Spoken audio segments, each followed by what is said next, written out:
నమస్తే, welcome to city 24/7 top debate. నేను Suresh. YCP ప్రభుత్వ హయాంలో ఏపీపీఎస్సీని రాజకీయ జోక్యంతో భ్రష్టు పట్టించారన్న ఆరోపణలు మరోసారి తెరపైకొచ్చాయి. గతంలో ఏపీపీఎస్సీ కార్యదర్శిగా పనిచేసిన పిఎస్ఆర్ ఆంజనేయులపై విశ్రాంత ఐపీఎస్ అధికారి ఏబీ వెంకటేశ్వరరావు తీవ్ర ఆరోపణలు చేశారు. చైర్మన్ సంతకం లేకుండానే మూల్యాంకనం, అర్హత లేని వారితో పేపర్ల దిద్దింపు, డిజిటల్ వాల్యుయేషన్ పేరుతో నిబంధనలకు విరుద్ధంగా వ్యవహరించారంటూ ఆరోపించారు. అంతేకాదు, ఈ వ్యవహారం అంతా అప్పటి ముఖ్యమంత్రి జగన్ కనుసన్నల్లోనే జరిగిందని సంచలన వ్యాఖ్యలు చేశారు. మరోవైపు గ్రూప్ 1 పేరిట జగన్ ప్రభుత్వం చేసినటువంటి అక్రమాలను శాసనసభ వేదికగా కూటమి బయటపెట్టింది. ముందుగా అంశంపై డిబేట్లో పార్టిసిపేట్ చేస్తున్నారు తెలుగుదేశం పార్టీ అధికార ప్రతినిధి విజయకరణ్ గారు, నమస్తే అండి. వైసీపీ అధికార ప్రతినిధి చిన్నప్పరెడ్డి గారు, నమస్తే సార్. అలాగే సీనియర్ జర్నలిస్ట్, జయాంధ్ర ఉద్యమకారులు, పొలిటికల్ అండ్ సామాజిక విశ్లేషకులు త్వరగా శ్రీరామ్ గారు, నమస్తే అండి. Welcome all. సార్ శ్రీరామ్ గారు, 2 రోజుల క్రితం అసెంబ్లీ సమావేశాలు ప్రారంభమైనప్పుడే ముఖ్యమంత్రి చంద్రబాబు నాయుడు గారు 19వ తారీఖు అంటే ఈరోజు ఏపీపీఎస్సీ గ్రూప్ 1 గురించి చర్చ ఉంటుంది, నేను ప్రెజెంటేషన్ ఉంటుందని చెప్పేసి చెప్పారు ఆయన. అన్నట్టుగానే ఆల్రెడీ మనం ఎప్పుడైతే ఈ ఏపీపీఎస్సీ గ్రూప్ 1లో జరిగిన అవకతవకల మీద ఆల్రెడీ హైకోర్టులో కేసులు నడుస్తున్న సందర్భంలో ద్విసభ్య ధర్మాసనం స్పెషల్ సిట్ని ఫామ్ చేసి ఒక 3 to 4 months లోపల రిపోర్ట్ని సబ్మిట్ చేయమంటే ఒక 1 week back or 10 days back అనుకుంటా సిట్ రిపోర్ట్ వచ్చింది. అది 13వ తారీఖు అనుకుంటా, గుర్తులేదు ఎగ్జాక్ట్గా. సిట్ రిపోర్టులో మొత్తం మొదటి నుంచి చివరి దశ వరకు కూడా అన్నీ కూడా అక్రమాలే జరిగినాయని చెప్పేసి కంక్లూజివ్గా, నేను మొత్తం మళ్ళీ ఆ డీటెయిల్స్ అన్నీ చెప్పను, మనం గతంలో చాలాసార్లు మాట్లాడుకున్నాం. ఒక 730 పైచీలకు ఓఎంఆర్ షీట్స్ని దేశవ్యాప్తంగా ఉన్న 6 ఫోరెన్సిక్ సైన్స్ ల్యాబొరేటరీస్కి పంపిస్తే 718 ఓఎంఆర్ షీట్స్ మొత్తం కూడా ట్యాంపర్ అయిపోయినాయి. ట్యాంపరింగ్ ఏ విధంగా అంటే రీరైటింగ్, అలాగే ఓవర్ రైటింగ్, అలాగే వైట్నర్స్ వాడటం, ఇవి ఆ ఫైనల్ సిట్ రిపోర్ట్లో. సరే, ఇప్పుడు సిట్ రిపోర్ట్ మీద బేస్ చేసుకొని హైకోర్టు ఏ విధంగా ముందుకెళ్తుంది అనేది ఇంకా తెలియాల్సింది. ఈ లోపల ఈ సిట్ రిపోర్ట్ వచ్చిన నేపథ్యంలో అసెంబ్లీ సమావేశాల్లో ఒక పక్కన వైసీపీ వాళ్ళు డిఎస్సిలో జరిగినటువంటి అవకతవకల గురించి వాళ్ళు దీని మీద సిబిఐ వేయాలి అది ఇది అని చెప్పేసి వాళ్ళు డిమాండ్ చేస్తున్న నేపథ్యంలో ఏపీపీఎస్సీ గ్రూప్ 1లో కనీవిని ఎరుగని రీతిలో 2 రోజుల క్రితం చంద్రబాబు నాయుడు గారు మాట్లాడుతున్నప్పుడు, నా జీవిత కాలంలో ఇటువంటి రాజకీయ జీవితంలో ఇటువంటి కుంభకోణాన్ని చూడలేదని చెప్పేసి ఆయన అన్నారు. దానికి తగ్గట్టుగానే మనం ఏమైతే మాట్లాడుకున్నామో అవన్నీ ఇంకాస్త సవివరంగా, అందులోనూ ఫ్లోర్ ఆఫ్ ది హౌస్ కాబట్టి పవర్ పాయింట్ ప్రజెంటేషన్లో ఆ సిట్ రిపోర్ట్లో ఉన్నవన్నీ కూడా ఈరోజు ప్రభుత్వం సభ ముందు పెట్టింది. అయితే నిన్న విశ్రాంత ఐపీఎస్ అధికారి ఏబీ వెంకటేశ్వరరావు గారు సుదీర్ఘంగా, ఆయన నలమోతు చక్రవర్తి, వీళ్ళు ఇద్దరు కూడా centre for democratic rights or something ఒక ఆర్గనైజేషన్ ఉంది కదా, దాని తరఫున ప్రెస్ మీట్ పెట్టి దాదాపుగా ఒక 50 నిమిషాల పాటు ఏబీ వెంకటేశ్వర గారు కూలంకషంగా మాట్లాడారు. ఆయన మాట్లాడిన దాంట్లో కూడా హైలైట్స్ ఏంటంటే, ప్రభుత్వం ఆ రోజు 2020 తర్వాత నుంచి ప్రాసెస్ స్టార్ట్ అయింది. 18 చివరిలో నోటిఫికేషన్ వస్తే కూటమి ప్రభుత్వం 2019లో అధికారం కోల్పోయిన తర్వాత ఈ మొత్తం ప్రాసెస్ని చేపట్టింది అప్పటి వైసీపీ ప్రభుత్వం. ప్రిలిమ్స్ నుంచి మెయిన్స్ తర్వాత ఇంటర్వ్యూ, 165 ఆరు 169 పోస్టులకి జరిగినటువంటి వ్యవహారం. ఏపీపీఎస్సీ గ్రూప్ 1 అంటే దాదాపుగా అక్కడ కేంద్ర స్థాయిలో జరిగే యూపీఎస్సీకి ఎంత క్రెడిబిలిటీ ఉంటుందో, ఎంత ఇంపార్టెన్స్ ఉంటుందో అటువంటిదే కదా. మరి డిఎస్పీలు, ఆర్డీఓలు, మరి సబ్ కలెక్టర్ల స్థాయి వరకు దీంట్లో మరి రిక్రూట్ చేస్తారంటున్నారు. మరి ఆ స్థాయి వ్యక్తుల ఆన్సర్ షీట్స్ అన్నీ కూడా ఎలిజిబిలిటీ లేనటువంటి ఎగ్జామినర్లతో దిద్దించడమే కాకుండా ఎక్కడా కూడా రూల్స్ను ఫాలో కాలేదు, ప్రతి దశలోనూ కూడా వైలేట్ చేయబడ్డాయని చెప్పేసి నిన్న ఏబీవీ గారు చెప్పారు. ఈరోజు చంద్రబాబు నాయుడు గారి ప్రజెంటేషన్లో కనపడింది. మరి వాట్ నెక్స్ట్? ఇప్పుడు హైకోర్టు పరిధిలో ఉంది కాబట్టి అదొక అంశం. మరి ప్రభుత్వ పరంగా ఏమన్నా దీని మీద చర్యలు తీసుకునే అవకాశం ఉందా? దానిలో భాగంగానే ఈరోజు చర్చకు తీసుకున్నారని అనుకోవచ్చా? శ్రీరామ్ గారు, మీకున్న అవగాహన. ముందు ఏబి వెంకటేశ్వరరావు గారి విషయానికి వస్తే నేను పెద్దగా పట్టించుకోను. ఏబి వెంకటేశ్వరరావు గారు ఏం మాట్లాడాడు అనేది ఇంత పట్టించుకోను. ఎందుకంటే అంతా బయటకు వచ్చిన తర్వాత ఇంకా మాట్లాడేది ఏమంటే, అంతా బయటకు వచ్చినప్పుడు ఎవరైనా మాట్లాడతారు. ఏదైనా కుంభకోణాన్ని ముందే మాట్లాడుంటే, ముందే ప్రజల్లోకి తీసుకొచ్చుంటే దానికి వాల్యూ ఉంటుంది. అంతా ఈ మామూలుగా కోర్టుకు వెళ్ళి వాళ్ళ కమిటీలు తిట్లేసి తిట్టల్ని చెప్పేసిన తర్వాత ఇవాళ ప్రెస్ మీట్ పెట్టేసి ఏదో కొత్తగా కనిపెట్టినట్టు చెప్పితే దానివల్ల ఏం ఉపయోగం? సో ఈ వెంకటేశ్వరరావు గారిని పక్కన పెడితే గవర్నమెంట్ ఈరోజు అఫీషియల్ గా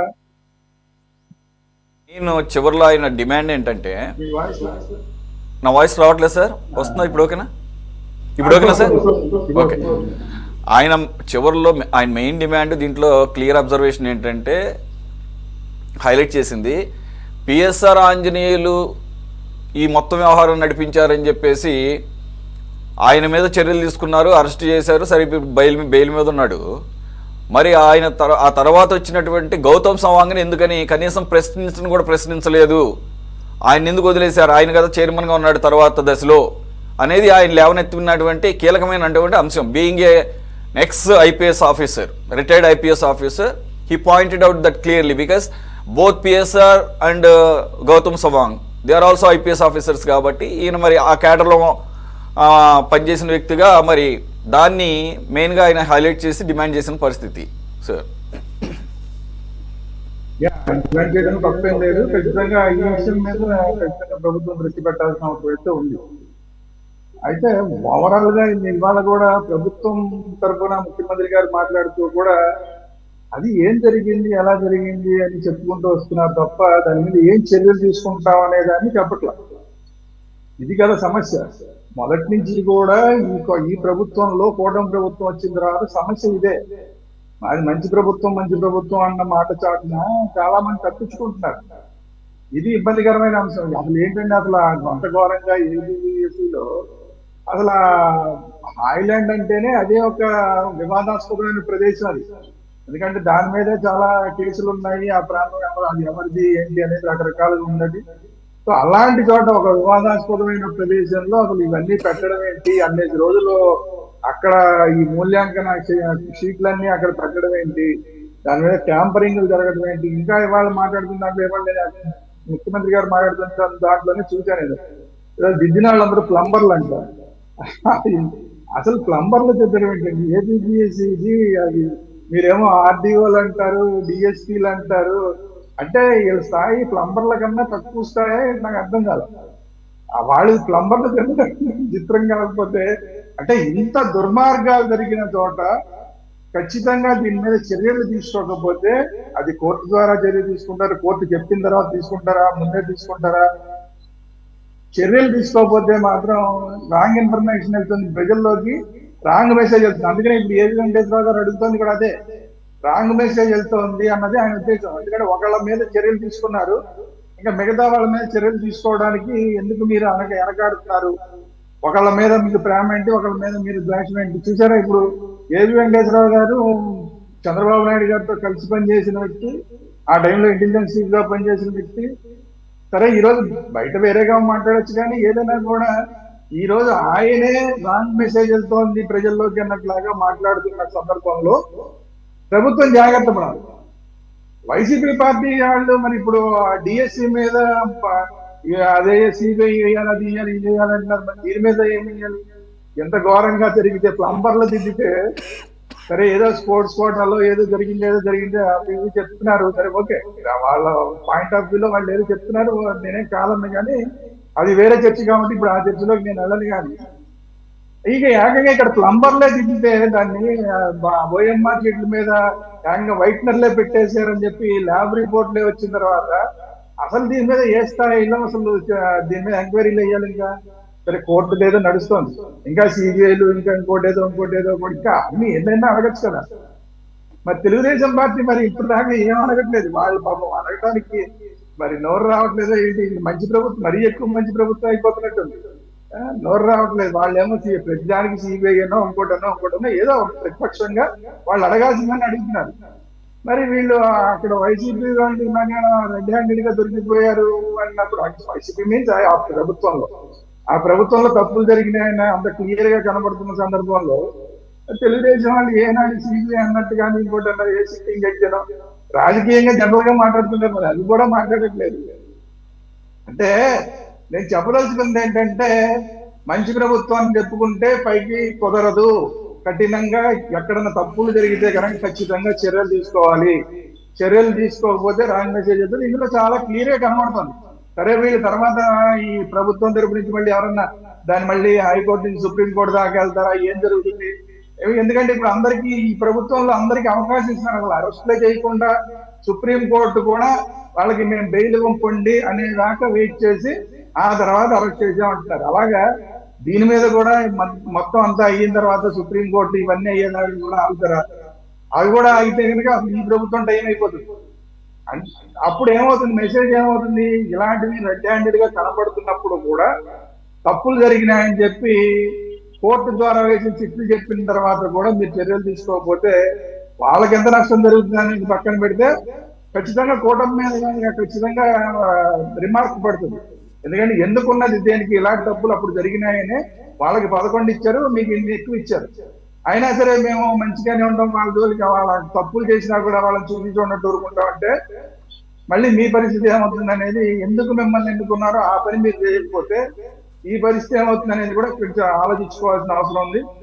ఏదేమైనా కూడా ప్రజాస్వామ్యంలో ఇలాంటివి కరెక్ట్ కాదు. ఇంకోటి ఏంటంటే, అసలు అక్కడ ఉన్న వాళ్ళందరూ కూడా వాళ్ళందరినీ కూడా కోర్టే చెప్పింది, ఇంపార్టెంట్ పోస్ట్ లో వాళ్ళని పెట్టద్దండి, వాళ్ళందరినీ పక్కన పెట్టేయండి, ఇంపార్టెన్స్ లేని పోస్ట్ లో పెట్టండి అని చెప్పింది.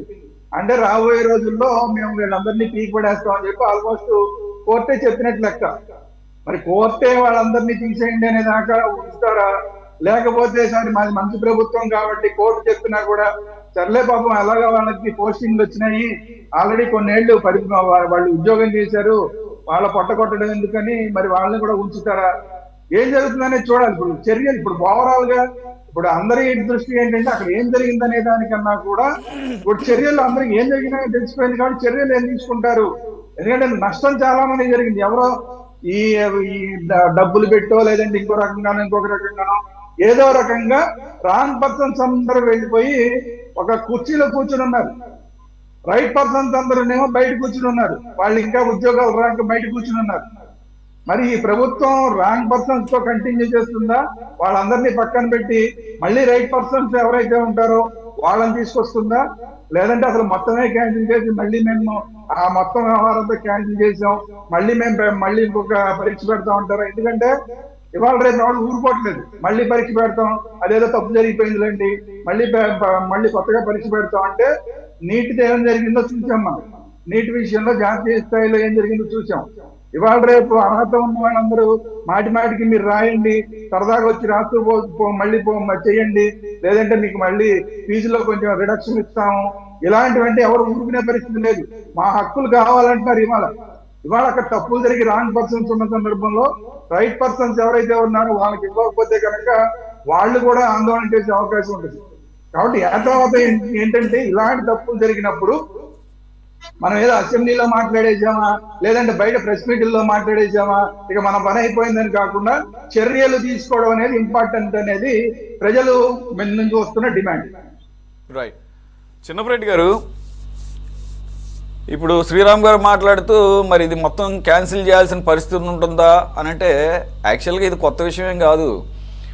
ఎప్పుడైతే హైకోర్టు మెట్లెక్కారో 404 మంది అభ్యర్థులు, దీనిలో క్లియర్గా అవకతవకలు కనపడి అని చెప్పేసి హైకోర్టు సింగిల్ బెంచ్ నిర్ధారణకు వచ్చేసి అప్పట్లోనే మెయిన్స్ ఎగ్జామ్ని రద్దు చేసి మళ్ళీ కండక్ట్ చేయమని చెప్పేసి చెప్పిన తర్వాత మళ్ళీ ఇది ద్విసభ్య దీనికి వెళ్ళినప్పుడు సభ్యులుగా దానికి వెళ్ళినప్పుడు అప్పుడు మరో ఛాన్స్ ఇద్దాం, అసలు మొత్తం దీని మీద ఒక సిట్ని ఫామ్ చేసి ముందు ఎంక్వైరీ చేపిద్దాము, ఆ సిట్ రిపోర్ట్ని బేస్ చేసుకొని నిర్ణయిద్దామని చెప్పి అని ఇప్పుడు శ్రీరామ్ గారు అన్నట్లు అప్పటి వరకు ఎవరైతే ఈ 165 మంది పోస్టింగుల్లో ఉన్నారో వాళ్ళందరినీ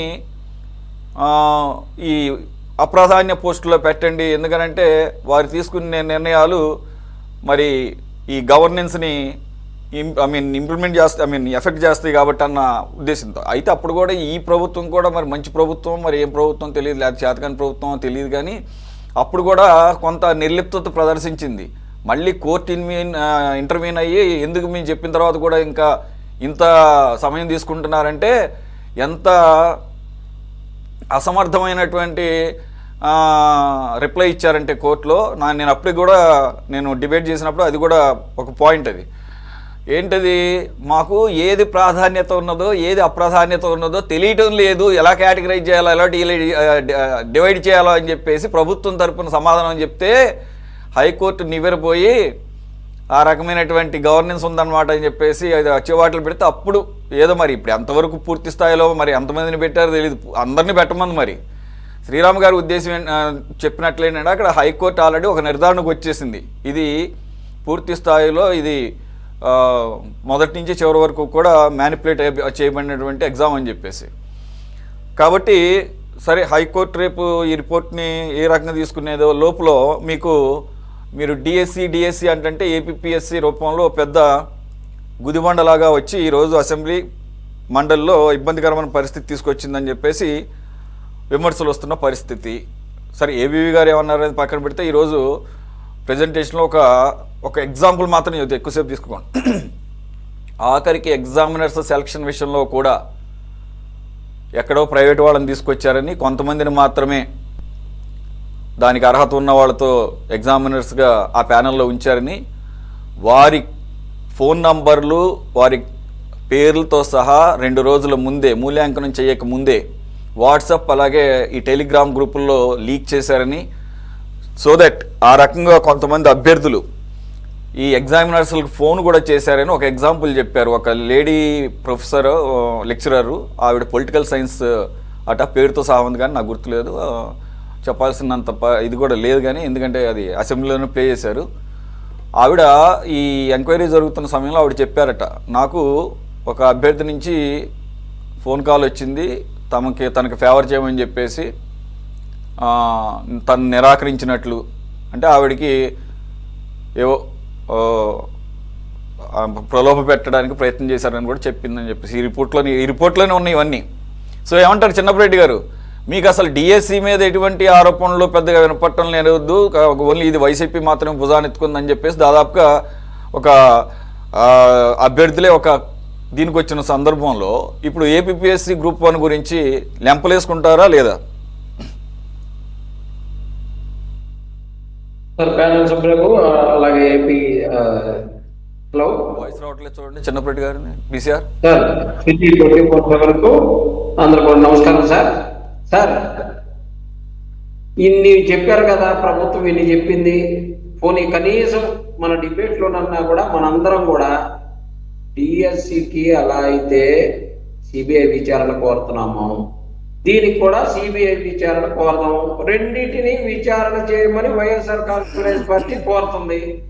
దానికి కనీసం పిలిపియండి. సరే పిలిస్తే వేసారు, లేకపోతే లేదు. మీ ఇండివిజువల్ గా మీ ఛానల్ తరపున మీరు, వారి తరపున వారు, చేస్తాను సార్, చేస్తాను. ఒక్క నిమిషం వినండి, ఒక్క నిమిషం. ఎప్పుడు చేసేవాడిని అంటే దీంట్లో గనక హైకోర్టు ఇన్వాల్వ్మెంట్ లేకుండా తన ఆధ్వర్యంలోనే ఒక 3 సభ్యుల ఒక కమిటీ సిట్ టీం వేసిన తర్వాత ఆ సిట్ మొత్తం ప్రోబ్ చేసి ఈ స్థాయిలో రిపోర్ట్ ఇచ్చిన తర్వాత ఏంటి, నేను కాదు కదా ఎవరు అడిగినా కానీ సిబిఐని అడిగితే అది అసంబద్ధంగా ఉంటుంది, ఇక అంతకన్నా హాస్యాస్పదం ఉండదు. కాబట్టి నేనైతే ఆ పని చేయలేను, ఎందుకంటే నాకు ఆ మాత్రం కామన్ సెన్స్ ఉంది. సో ఇక మీరు మాట్లాడొచ్చు. సరే, ఇప్పుడు మీకు కామన్ సెన్స్ ఉంది, అంటే ఇంకా యువతలో కామన్ సెన్స్ లేదనే కదా జరిగిందని మీరు ఆ చెప్పేది. మాట నేను అంటలే. నేనేమంటున్నానంటే ఒకసారి మీరే ఆలోచించండి. హైకోర్టు ఇంటర్వ్యూన్ అయ్యి హైకోర్టు ఆధ్వర్యంలో ఏర్పాటు చేసిన సిట్ మీద మీకు నమ్మకం లేదా? అంటే హైకోర్టుని తప్పుపడుతున్నారు చెప్పండి, అప్పుడు అడుగుదాం సిబిఐని. మీరు ఏపీఎస్సి ఒక్కదాని గురించే సబ్జెక్ట్ మాట్లాడినట్టయితే ఈ సిబిఐ విచారణకు వెళ్ళమని వచ్చేది కాదు. ఎప్పుడైతే డిఎస్సికి సంబంధించిన అంశాన్ని కూడా కలిపి మీరు దానికి సంబంధించి ఉద్యమం చేస్తా ఉన్నారు కదా, దీన్ని కూడా కలుపుతారా అన్నప్పుడు దీనికి సిబిఐ విచారణ అడిగి దీనికి సిబిఐ విచారణ అడగకపోతే మేము తప్పు చేసిన వాళ్ళం అవుతాం కదా. అందుకని చెప్పేసి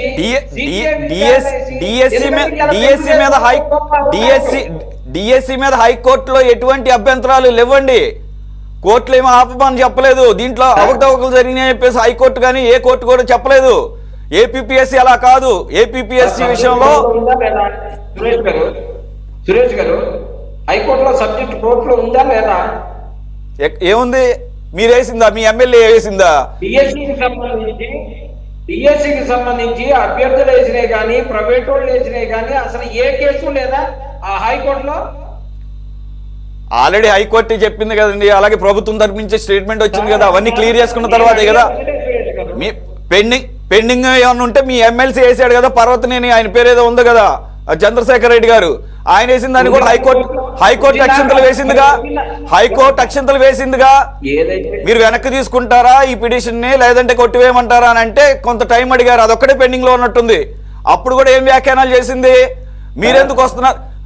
పిల్ అనే దాన్ని మీరు ప్రజా ప్రయోజన వ్యాజ్యాన్ని పిల్ అనే దాన్ని మీరు వృధా చేస్తున్నారు, దాన్ని అగౌరవపరుస్తున్నారు. ఇది పబ్లిక్ ఇంట్రెస్ట్ లిటిగేషన్ కాదు, ఇది పొలిటికల్ ఇంట్రెస్ట్ లిటిగేషన్ లాగా కనబడుతుంది. సాక్షాత్తు హైకోర్టు అభిప్రాయపడింది. అది పెండింగ్ ఉంటే ఇప్పుడు దాన్ని డిఎస్సిలో అవకతవకల కింద మాట్లాడదామా? సురేష్ గారు నేను ఒకటి చెప్పనా, హైకోర్టు జడ్జి గారు ఇచ్చిందే ఫైనల్. ఒకవేళ ఇచ్చారు అనుకుందాం, జడ్జి గారి టేబుల్ దాటిపోయి ఇంకో జడ్జి గారి దగ్గరికి వెళ్తే సుప్రీంకోర్టుకి వెళ్ళండి. మరి సుప్రీంకోర్టుకి వెళ్ళండి. వెళ్తాం సార్ దాని సందర్భం అవన్నీ అప్పుడు గనక సుప్రీంకోర్టు కానీ ఏ కోర్టు అయినా కానీ దీంట్లో ప్రైమాఫేసి అనుమానాలు ఉన్నాయని కనుక కోర్టు నిర్ధారణకు వస్తే అప్పుడు ఖచ్చితంగా సిబిఐ అడుగుదాం. ముందు దీని సంగతి తేల్చండి, ఏపీఎస్సి సంగతి తేల్చండి. కోర్టులు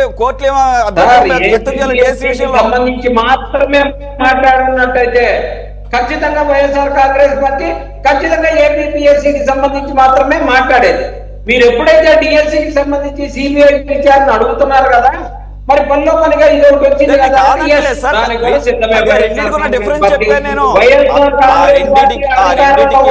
జగన్మోహన్ రెడ్డి గారు ముఖ్యమంత్రిగా ఉన్నంత కాలంలో ఎక్కడా కూడా ఒక్క అవినీతి మరక కూడా వీళ్ళు పుయ్యటం మాత్రం ఒంటి నిండా అవినీతి మరకలు పూసారు. కానీ ఎందుకని సార్ ఒక్క అధికారిని మాత్రమే అరెస్ట్ చేసి మిగతా అంతా ఎందుకు మెదలకుండా ఎవరు ఆగమన్నారు సార్? వీళ్ళని కోర్టు ఏమన్నా ఆగమందా?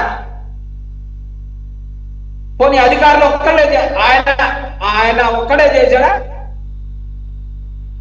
చెప్పండి సార్. ఇప్పుడు అందరి విషయం తేల్చాలనే ఇప్పుడు మేము కూడా అడిగేది, పట్టుబట్టేది అదే. గౌతమ్ సవాంగ్ ఎందుకు ముద్దు? చంద్రబాబు నాయుడు గారు కక్షపూరితంగా పిఎస్ఆర్ ఆంజనేయులు గారిని కక్షపూరితంగా చేయడం కోసం మాత్రమే చేసి అనుకుందాం. కానీ సిట్ రిపోర్టే చెప్పింది కదా ఇప్పుడు మొత్తం పిఎస్ఆర్ ఆంజనేయులు దీని వెనకాల ముందు నడిపించాడని. సిట్ రిపోర్ట్ కూడా మీరు పరిగణలో తీసుకొని సిట్ చెప్పింది అని అంటే ఈ చంద్రబాబు నాయుడు గారు ఆ సిట్ ఎవరేశారు? మీరు క్లారిటీ మీరు బొంబాటు చేయకండి, మీరే సమాధానం చెప్పండి. ఆ సిట్ ఎవరు వేశారు? చంద్రబాబు నాయుడు వేసాడా? గవర్నమెంట్ వేసిందా? ఎవరు వేశారు చెప్పండి. ఎవరైతే చెప్పండి సార్, నాకు ఆన్సర్ కావాలి. మీరు అలా కుదరదు. ఆన్సర్ మీ నాకు ఆన్సర్ కావాలి. ఆ సిట్ ఎవరు వేశారు చెప్పండి, మీ నోటితో వినాలి మేము. నేను అదే సార్ చెప్తుంది, ఎవరు వేసినా చెప్పండి సార్, మీ నోటితో చెప్పండి. మీకు కావాల్సినట్టు కాదు కదా నన్ను మాట్లాడి. అలా సిట్ అనేది ఏ ప్రభుత్వం అధికారంలో ఉన్నప్పుడు వేసినా గానీ రాష్ట్ర ప్రభుత్వం కింద పనిచేస్తుంది కాబట్టి సిట్ అంటే పనిచేసేటటువంటి సిట్లు ఎందుకు అయ్యాలి? మనం 100 సార్లు మాట్లాడుకున్నాం సార్. ఈ సిట్ వేసింది హైకోర్టు కదా. ఇప్పుడు అది ఎవరు కాదని ఈ సిట్ వేసింది హైకోర్టు కదా. అంటే మీరు హైకోర్టును తప్పుపడుతున్నారు. మీరు సిట్ రిపోర్ట్ కానీ తప్పుపడితే హైకోర్టును తప్పుపట్టినట్టే. సో మీ స్టాండ్ అది. ఇప్పుడే చెప్పా హైకోర్టు జడ్జి గారు ఇచ్చిన స్టేట్మెంటే ఫైనల్ కాదు. ఆ కేసుకి ఆ రోజు వరకే ఫైనల్.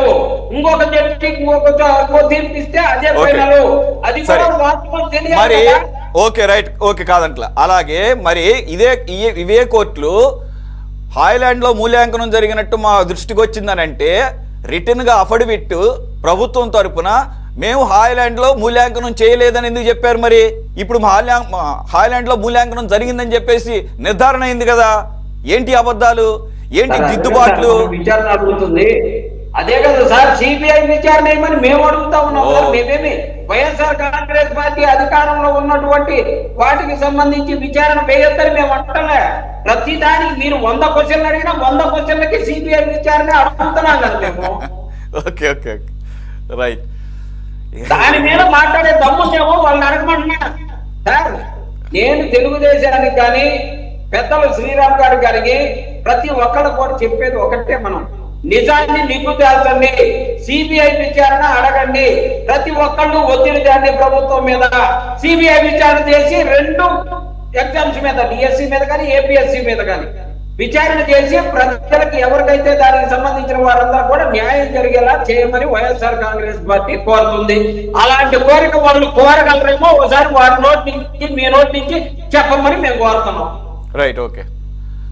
విజయ్ కిరణ్ గారు, ఇక నేను అడగడానికి ఏం లేదు, ఆల్రెడీ చిన్నపరెడ్డి గారు పెట్టారు కదా. మీకు ప్యానల్ సభ్యులు ప్రేక్షకులందరికీ కూడా నమస్కారం అండి. ఇప్పుడు ఏపీబీఎస్సిలో కోర్టు ఆధ్వర్యంలో జరుగుతున్నటువంటి ఒక విచారణ, ఆ విచారణకు సంబంధించి అనేకమైనటువంటి కీలక అంశాలు, అంటే ఎక్కడెక్కడ ఇర్రెగ్యులారిటీస్ జరిగినాయి, ఏమేమి తప్పులు జరిగినాయి, ఎలా జరిగినాయి అనేటువంటిది ఒక నివేదిక వచ్చింది. ఆ నివేదికలో క్లియర్గా బార్కోడ్ స్టాంపరింగ్, అదేవిధంగా హాయ్లాండ్లో చేసినటువంటి వాల్యుయేషను, అదేవిధంగా డేటాని పోయిందని చెప్పటం, అనేకమైన ఫైల్స్ మాయం అవటం, అదేవిధంగా వైట్నర్తో కరెక్షన్స్, అంటే ఈ ఏపీపీఎస్సిలో వైట్నర్స్తో కరెక్ట్ చేయటం అనేంత దారుణంగా పరిస్థితి.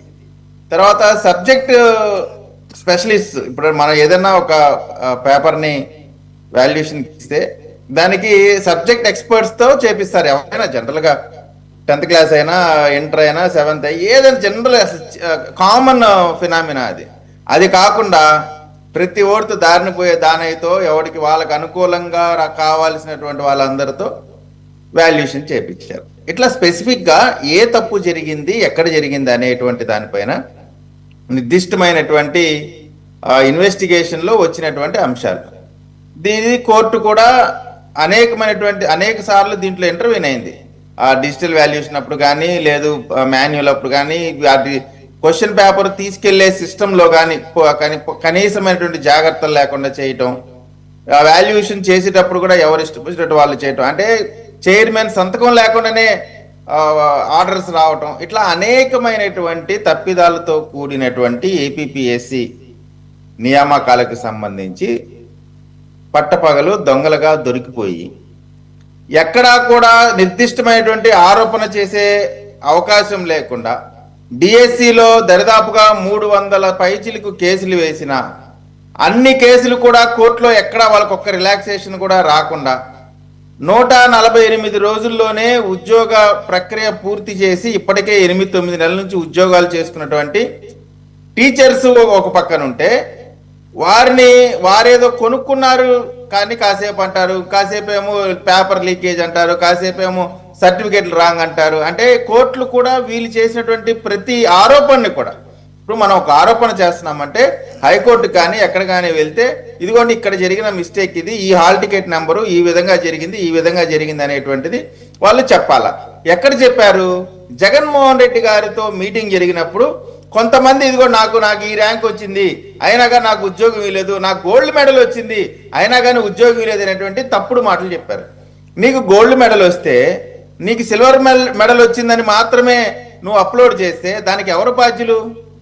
అదేవిధంగా ర్యాంకులు హారిజాంటల్ రిజర్వేషన్ కానీ వర్టికల్ రిజర్వేషన్స్ కానీ అన్నీ కూడా సిస్టమేటిక్గా జరిగినప్పుడు ప్రాసెస్ అంతా కూడా ఎక్కడా కూడా ట్రాన్స్పరసీ మిస్ అవ్వకుండా జరిగినప్పుడు ఈ రోజు కూడా ఆన్లైన్లో అన్ని వివరాలు ఉన్నప్పుడు కోర్టులు ఎక్కడా కూడా మీరు చేసేటువంటి ఆరోపణలు కేవలం రాజకీయ పరంగా, ఎందుకంటే వీళ్ళకి ఏంటంటే జనరల్గా ఏమనుకున్నారంటే లోకేష్ గారు ఇంత ఎవాల్యూషన్ అంటే ఆయన అవమానం చెక్కిన శిల్పం లాగా ఈ రోజున బలమైనటువంటి వ్యక్తిగా ఈ రోజున ఆంధ్రప్రదేశ్లో ఎమర్జ్ అవుతున్న సంగతిని వాళ్ళు తట్టుకోలేక ప్రపంచవ్యాప్తంగా అనేకమైనటువంటి సంస్థలను తీసుకొచ్చి ఇక్కడ ఇన్వెస్ట్మెంట్లు తెచ్చి చేపిస్తున్నటువంటి యువతకు ఒక నమ్మకాన్ని భరోసాని కల్పిస్తున్నటువంటి లోకేష్ గారిని చూసి భయపడి ఆయన పైన నిందలు వేయటం ద్వారా ఆయన క్యారెక్టర్ అసోసియేట్ చేసేటువంటి కార్యక్రమే తప్ప డిఎస్సిలో ఏమి జరగలేదు అనేటువంటి వాస్తవం వాళ్ళకు కూడా తెలుసు.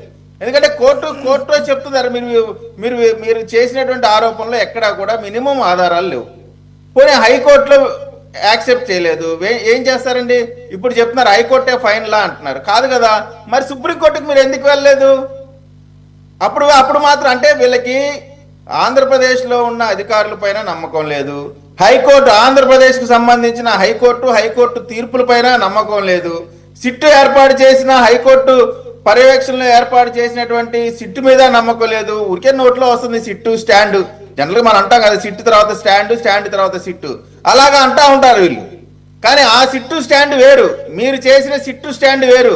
మీరు సిట్టు స్టాండ్లో ఎంప్లాయీస్ యొక్క అభిష్టానికి వ్యతిరేకంగా ఇష్టం వచ్చినట్టు బార్కోడ్ ట్యాంపరింగ్ దగ్గర నుంచి అన్ని కూడా మీ ఇష్టం వచ్చినట్టు చేసుకున్న ఆ సిట్టు స్టాండ్ కాదు ఇది హైకోర్టు పర్యవేక్షణలో జరుగుతున్నటువంటి సిట్టు స్పెషల్ ఇన్వెస్టిగేషన్ టీమ్ అది.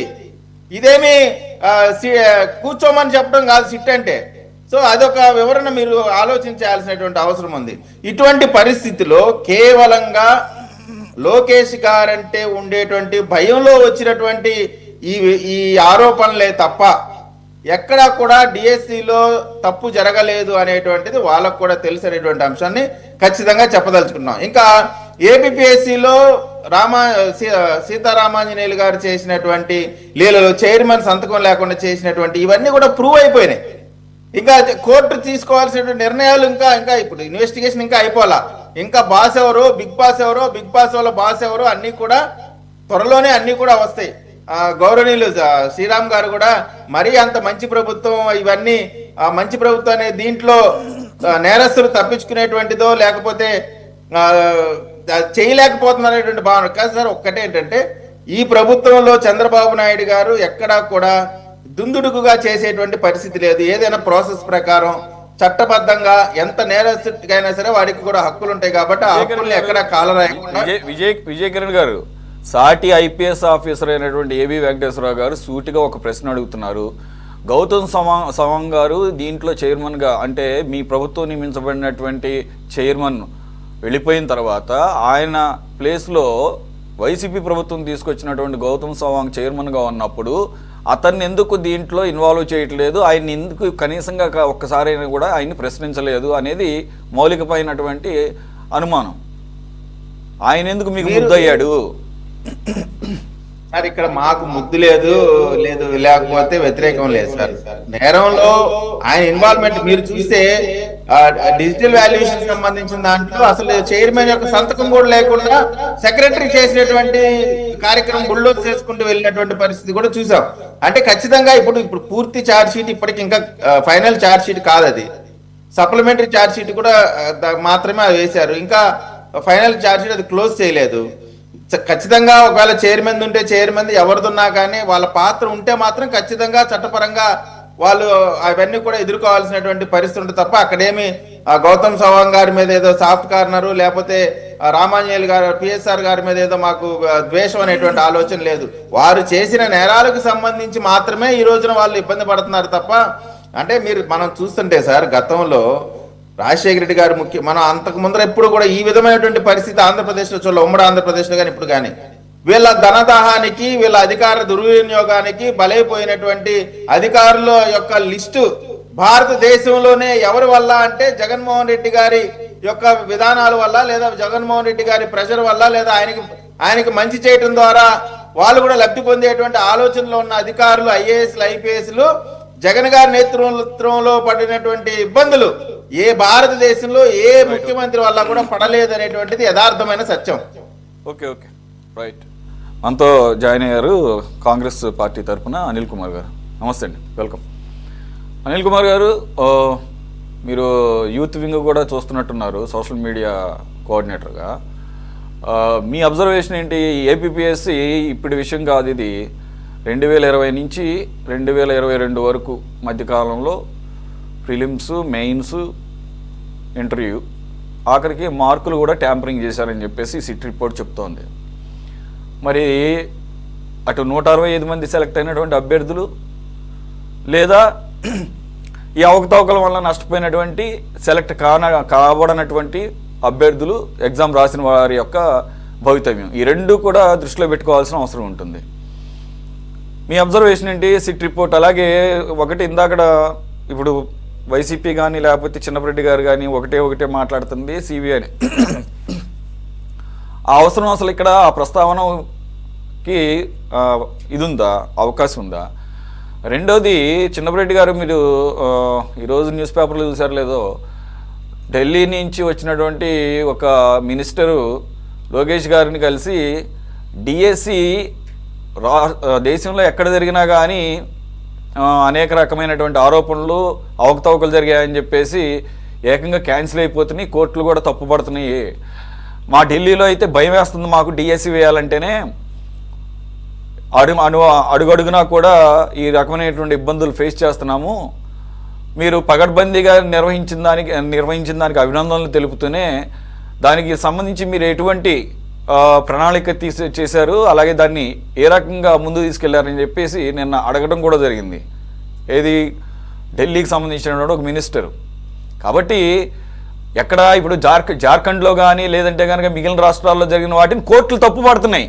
ఇక్కడ మన రాష్ట్రంలో కోర్టులు ఎక్కడ కూడా తప్పుపట్టలేదు, ఒక్క వైసీపీ పార్టీనే తప్పుపట్టింది. ఆ విధంగా సిబిఐ తర్వాత సంగతి ముందు హైకోర్టులో తేల్చండి, తర్వాత సిబిఐ గురించి ఆలోచిద్దాం. చిన్నపరెడ్డి గారు ఏమైనా ఆన్సర్ చేస్తారా దానికి? ఒక్క నిమిషం అనిల్ కుమార్ గారు, ఒక్క నిమిషం ఆగండి సార్. నిన్న వచ్చిన కేంద్ర మంత్రి గారు ఎవరు సార్? ఆయన మంత్రి కాదు, ఒక్క నిమిషం ఆగండి, నేను చెప్తాను. నేను ఎక్కడ చదివాను. మంత్రి గారు కిరణ్ గారు నేను చెప్తాను. కలిసిన మంత్రి గారు తెలుసా మీకు? ఆయన చూసినట్లేరు, లేకపోతే ఆయన ప్రస్తావన చేసిన నేను మీకు చెప్తాను సార్. చెప్తాను. అయితే ఆగండి, ఒక్క నిమిషం ఆగండి. మీరు దీని గురించి ఏమన్నా ఎక్స్ప్లెనేషన్ ఇవ్వబోతున్నారేమో అనుకున్నాను. సరే, నేను మీకు చెప్తాను. ఈ లోపల అనిల్ కుమార్ గారు మాట్లాడతారు. అనిల్ కుమార్ గారు మాట్లాడతారు.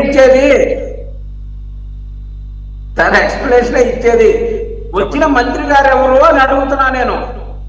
అదే సార్, మిమ్మల్ని అడిగారు కదా, ఒక్క నిమిషం ఆగండి. నేను మార్నింగ్ నుంచి చదివి న్యూస్ లో చోట చదివి చెప్తాను.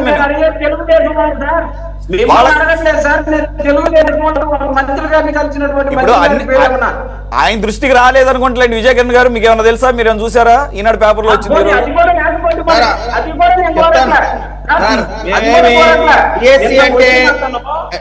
డిఎస్సి అంటే డిజిటల్ సిగ్నేచర్ సర్టిఫికేట్ అని చెప్పే వాళ్ళం కాదు మేము. డిఎస్సి అంటే డిజిటల్ సిగ్నేచర్ సర్టిఫికేట్ అని చెప్పే వాళ్ళం కాదు. మేము చెప్తాము, మీరు అదే కంగారు పడమాకండి. మీరు కంగారు పడమాకండి. 2 నిమిషాలు మీరు మీ ఆత్రం ఆపుకుంటే అన్ని చెప్తాము. సోదరుడు అనిల్ చెప్పనండి, మీకు ఇన్ఫర్మేషన్ ఇస్తాం. ఎవరు పేరు అనేటువంటిది పెద్ద మ్యాటర్ కాదు. కానీ నేను అసలు పేరు అడగట్లేదు భయ్యా. నేను అసలు సురేష్ గారిని కానీ మిమ్మల్ని కానీ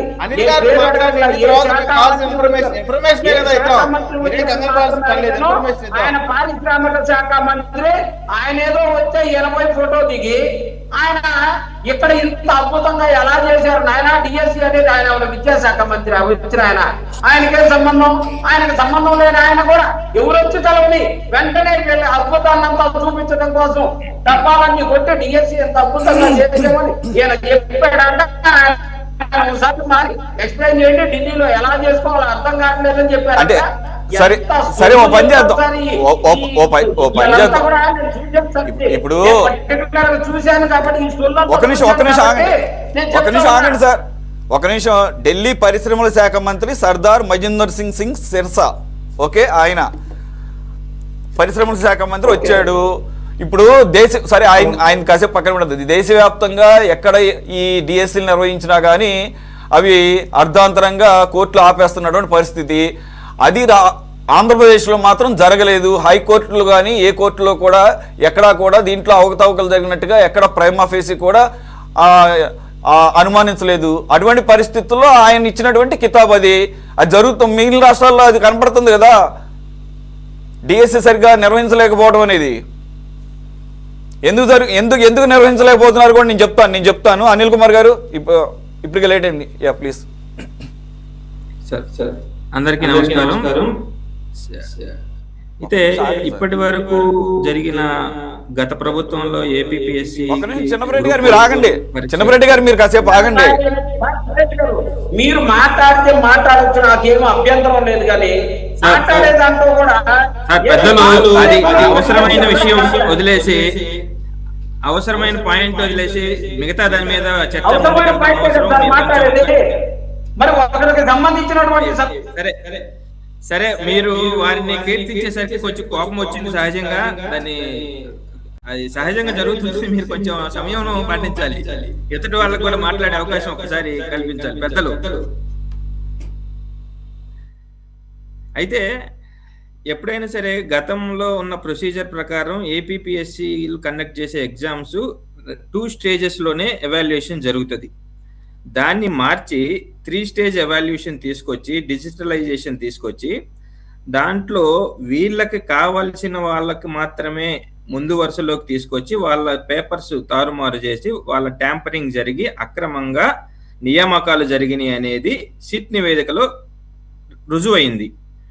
దాని మీద ఎటువంటి ఎవరు ఏ మాటలు చెప్పినా దానికి ప్రస్తుతానికి అది రుజువైన దాని మీద మీరు ఎన్ని ఆరోపణలు చేసినా దాని మీద ఎటువంటి ఆభాండాలు వేసినా మనం దాన్ని చేసేది ఏం లేదు. అక్కడ క్లియర్గా అర్థమైపోతుంది.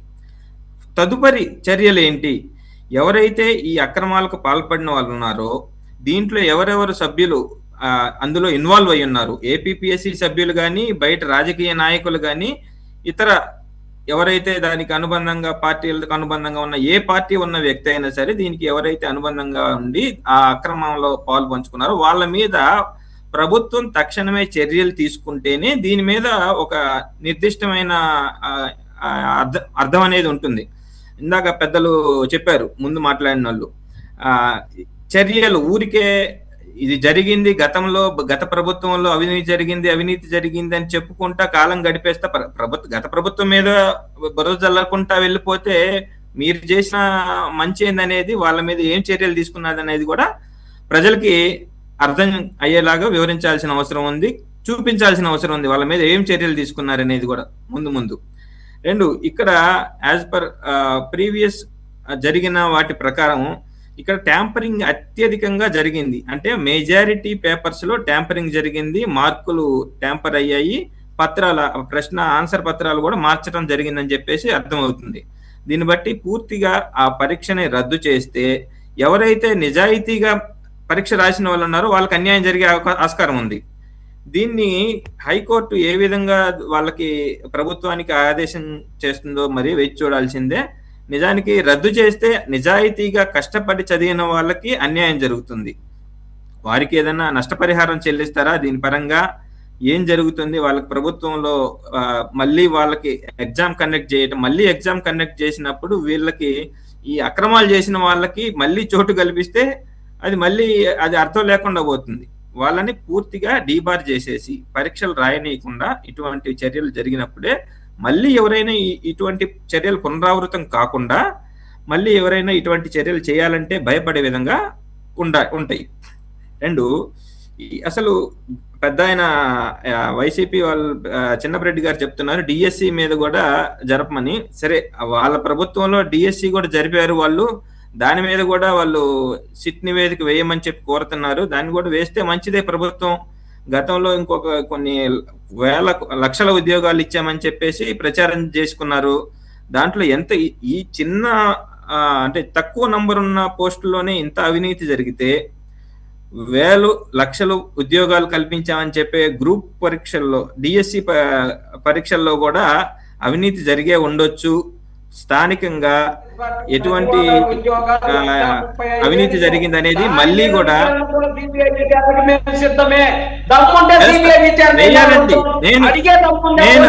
నేను అదే చెప్తున్నా. మీరు అడిగింది కరెక్ట్ అనే చెప్తున్నా. మీరు అడిగింది ముమ్మాటికి నిజం. ఆ డిఎస్సి మీద కూడా వీళ్ళు ప్రభుత్వం పెద్దగా దృష్టి సారించలేదు, కేవలం ఒక గ్రూప్ 1 మీదే దృష్టి సారించింది. గతంలో జరిగిన డిఎస్సి మీద కూడా ఖచ్చితంగా దృష్టి సారించి దాంట్లో జరిగిన ఏదన్నా అవకతవకలు జరిగినాయేమో అని చెప్పేసి మళ్ళీ దాని గురించి కూడా వీళ్ళు ఎంక్వైరీ వేసి దాంట్లో ఏమైనా అవకతవకలు జరిగినాయేమో అనేది ఖచ్చితంగా జరుగుతాయి అనేది. అనిల్ కుమార్ మీరు ఒక పాయింట్ ఇక్కడ మిస్ అవుతున్నారు. ప్రభుత్వాలు ఇన్వాల్వ్ అవ్వాలా, 2 ఎగ్జాముల్లోనూ ఇన్వాల్వ్ అయిన కోర్టులకు వెళితే అభ్యర్థులు కోర్టులకు వెళతారు. అప్పుడు కోర్టులు వాటిని పరిశీలించి ప్రైమా ఫేసి ఉంటే ప్రైమా ఫేసి. మీరు అడగటంలో తప్పేం లేదు అని అంటున్నారు కదా, ఒక్క నిమిషం ఆగండి. ఇప్పుడు హైకోర్టు ఈవెన్ రీసెంట్ గా వైసీపీ ఎమ్మెల్సీ హైకోర్టును అప్రోచ్ అయినా కూడా ఒకటే మాట్లాడుతోంది, మీ దగ్గర ఆధారాలు ఉన్నాయి, ప్రైమా ఫేసి చూపించండి. చూపించట్లేదు. 2 మీరు పొలిటికల్ గా వచ్చారు, పిల్లు ఈ రకంగా మీరు వేస్ట్ చేయొద్దు. అభ్యర్థులు అసలు అభ్యర్థులేరి మీరెందుకు వస్తున్నారు అని అంటే అభ్యర్థులు భయపడుతున్నారన్నారు. భయపడే లెక్క అయితే ఆల్రెడీ మా దగ్గర 330 పైచిలకు పిటిషన్లు ఉండవు కదా, దీని మీద ఆల్రెడీ గతంలోనే వచ్చేసినాయి. వాటన్నిటికీ ప్రభుత్వం ప్రతి పిటిషన్ని కూడా కోర్టుకి సవివరంగా ఎక్స్ప్లెయిన్ చేసుకొని డిఎస్సి మొత్తాన్ని కంప్లీట్ చేసుకుంది. కోర్టులు ఎక్కడ తప్పు పట్టలేదు. ఏపీపీఎస్సీని డిఎస్సిని ఒకే ఘాట్ని ఎలా కడతారు మీరు? ఏపీపీఎస్ అదే హైకోర్టు ఏపీపీఎస్సీలో అసలు మొదటిసారే మెయిన్స్ని క్యాన్సిల్ చేసి మళ్ళీ నిర్వహించండి అన్న తర్వాత అప్పుడు ప్రభుత్వం సభ్యుల దగ్గరికి వెళ్ళింది, బెంచ్కి వెళ్ళింది. అప్పుడేమన్నారంటే సరే ఒకసారి సిట్ రిపోర్టు ఏంటో చూసిన తర్వాత అప్పుడు నిర్ణయిద్దాం, అప్పటి వరకు వీళ్ళని తీసుకెళ్ళి నాన్ ఇంపార్టెంట్ పోస్టులు అప్రధాన పోస్టులో పెట్టండి అని చెప్పేసి పెట్టింది. అంటే అప్పటికే కోర్టు ఒక నిర్ధారణకు వచ్చేసింది ఏపీపీఎస్సీ మొత్తం కూడా తప్పు తడగని. అలాంటప్పుడు ఇంకా సిబిఐ ప్రస్తావన ఎందుకు వస్తుంది ఇక్కడ? అలాగే డిఎస్సిలో అవే కోర్టులు ఇక్కడ ఎక్కడా కూడా అవకతవకలు కనపడటం లేదు అనుకున్నప్పుడు అక్కడ సిబిఐ ప్రస్తావన ఎలా వస్తుంది? కాబట్టి కోర్టులు కూడా దాటేసి కోర్టులు కూడా ఏమీ చేయలేకపోతే అప్పుడు సిబిఐ కూడా మళ్ళీ కోర్టులకు రావాల్సిందే, కోర్టుకు సబ్మిట్ చేయాల్సిందే కదా.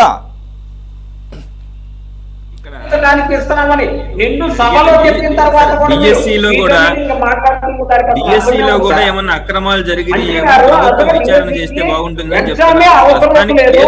అని చెప్పేసి మంత్రి గారు స్వయంగా చెప్తే ఇంకేమన్నా సాక్ష్యం కావాలా? మీరు అసెంబ్లీలో ఎడ్యుకేషన్ మినిస్టర్ ఇచ్చినటువంటి శ్రీరామ్ గారు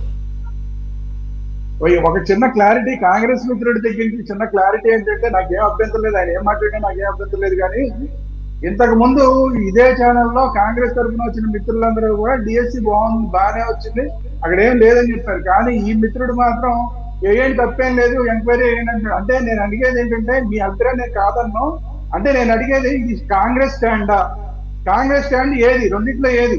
ఇంతకుముందు కాంగ్రెస్ వాళ్ళు వేరేలాగా మాట్లాడారు, మీరు వేరేలాగా మాట్లాడుతున్నారు. కాంగ్రెస్ స్టాండ్ ఏది? తెలుగుదేశానికి స్టాండ్ ఒకటి ఇచ్చాం కదా, ఇప్పుడు మేము అడిగాం కదా. అనిల్ కుమార్ గారిని మాట్లాడినామండి.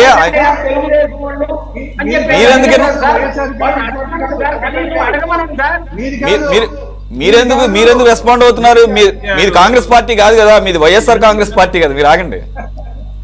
చిన్నపాటి గారు ఏదైతే డిఎస్సి మీద కూడా విచారణ జరగాలి అని అన్నారో దానికి సమాధానంగా మాత్రమే నేను చెప్పానండి. అదే సార్, ఇప్పుడు అనిల్ కుమార్ గారు